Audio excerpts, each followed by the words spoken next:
Welcome to Kenton's videos. Enjoy the video. In this video, I will show how to make brownies with no chocolate. These delightful treats are perfect when you crave a rich, fudgy dessert but want to skip the traditional chocolate. We'll achieve that classic brownie texture and deep flavor using simple ingredients you likely already have on hand. Get ready to bake something truly special and surprisingly easy. To begin, let's gather our essential ingredients.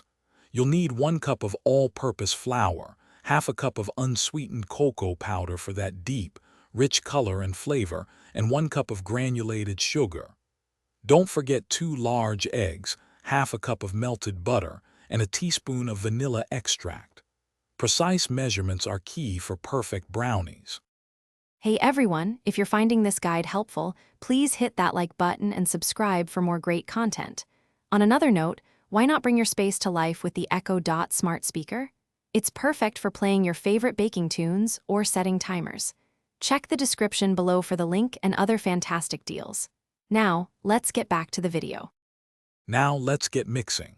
First, whisk together your dry ingredients in one bowl. In a separate bowl, combine all the wet ingredients.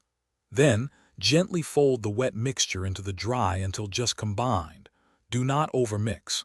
Pour the batter into an 8 by 8 inch greased pan. Bake at 350 degrees Fahrenheit for about 25 minutes or until a toothpick comes out with moist crumbs. Want to customize your brownies?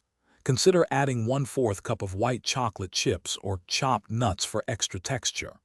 For a delightful finish, try a simple vanilla glaze or a tangy cream cheese frosting. Remember, these brownies are best enjoyed fresh, but they store well in an airtight container at room temperature for up to 3 days. Enjoy your delicious creations. Thanks for watching. Consider subscribing if we helped you.